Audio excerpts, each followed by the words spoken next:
Hi, Matt here. I'm going to try and do an example solve for Sq-1 parity plus cubeshape. Hopefully that will help people understand how this works a little more. So this one here is set up to my reference scheme for this particular shape, scallop. So this is where I pretend all the pieces should be solved for this case. And then trace round as if it was a blindfolded solve from here. I don't need to memorise the cycles, I don't need to be able to solve the cycles, I don't even need to know the exact length of the cycles, I just need to know whether there's an odd number of targets or even number, so I'll go through that. So all the yellow pieces on top layer, white pieces on the bottom layer, that works nice and neatly because there's 4 edges in each layer. It works out slightly differently if that's not the case, but it's the same idea, it doesn't change much. And so we have the edge pieces here, red, orange, green, blue. The corner pieces going clockwise, red, orange, green and blue.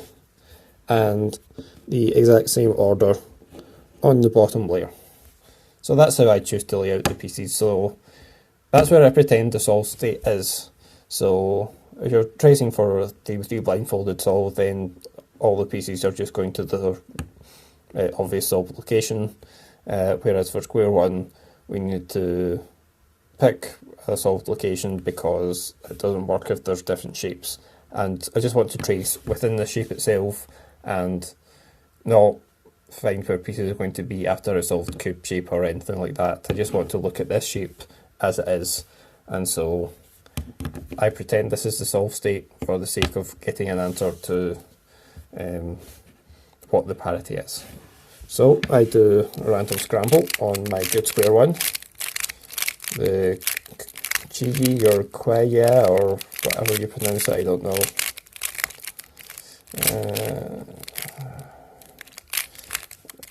Turn that bottom layer some around, do some stuff, and eventually get to scallop, don't know what the parity is, oh sorry. So they're looking the same. So since the edge pieces are set out like this, 1, 2, 3, 4, 5, 6, 7, 8. This here is the first one, so that is my buffer piece. So if we look there, that's yellow and blue, so that goes there. That's my first target, so that's odd, and I count 1. 1's an odd number. I then look at the bottom layer, where this white and blue edge will go, which is here. There's my yellow and orange edge, that's going at the top. That's now an even number of targets, so I count 0. 0 is an even number, except I don't say 0, I say O, it's slightly faster, it's one syllable. Go to here, that's my next target, I count 1. White and green, that goes here. I count O. That's the yellow and red edge, so that's my buffer piece, so I then need to start a new cycle. Go here, because I know the yellow and orange piece hasn't been solved yet. At least I hope it hasn't. Give me a second.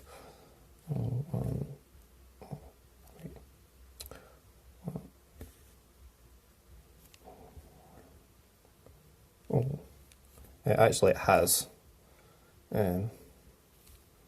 Yeah, sorry, I get mixed up. It turns out I have actually done the yellow and orange piece, so 1, oh, 1, oh. Okay, so I was at even parity, O. I've used this piece already. It's easier to keep track of which pieces I've used when I'm actually solving and not try to talk through an example solve. This yellow and green edge piece is already in the correct place. The only other pieces left are these two here, which need swapped. So if you like it, I start with this in my buffer and trace there for the rest of the 2 cycle, count 1 for odd parity, and that's the cycle ended because they end up back here. So yeah, floating buffers are good and they're very easy to do for this, so highly recommended. Next I do the corners. I follow on exactly from the end of the edges, so I think that was odd parity. So I look here, my yellow and blue corner piece, I look at the clockwise sticker. Not technically a sticker, it's a stickerless cube, you get the idea. So I go here, even parity, O, white and green goes down here, and that would be, I've lost track again, 1 I think.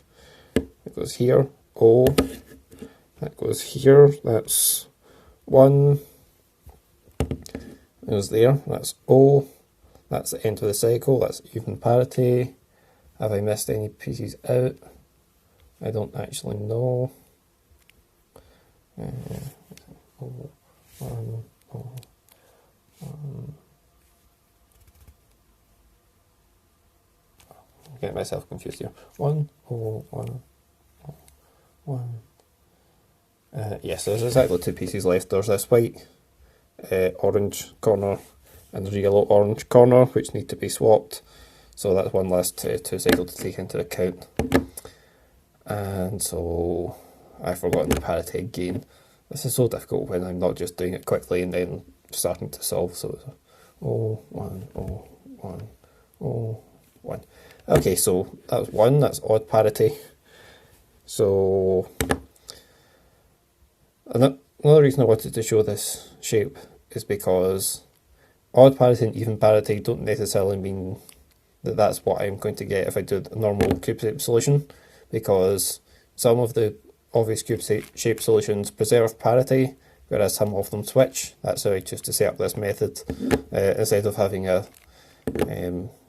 parity algorithm for even parity and algorithm for odd parity for each shape, I prefer to have a sort of default and an alternate, and then the default ones are easy to recognise, and then remember which one preserves parity and which one switches. So for scallop, the standard 3-move solution will switch parity. I traced odd parity here, so once that's switched, that'll be even parity. That's what I want. Therefore, I just solve with the usual 3-move solution, and I should get no parity. So that's exactly what I'll do. I'll solve using my weird method for after cube shape.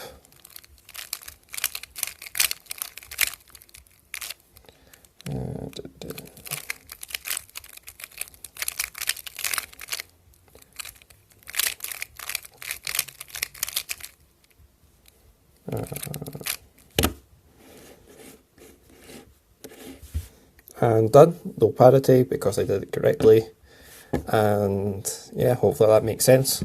So I pretend that this is where the pieces are going. I go around to cycles relative to this, seeing where each piece goes. I count 1, O, 1, O. At the end I'll end up in either 1 for odd parity, O for even parity.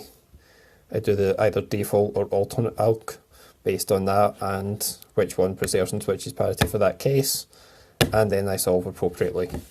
And so obviously if I had traced even parity instead for a scallop, then I just have 3 corners here, 3 corners here. That will change the parity, and then I can solve from there, and that would have worked. So that's how you do it for that case. It's different depending on which case you have, which shape you have, but hopefully that's enough to understand some of how this works. Thanks for listening.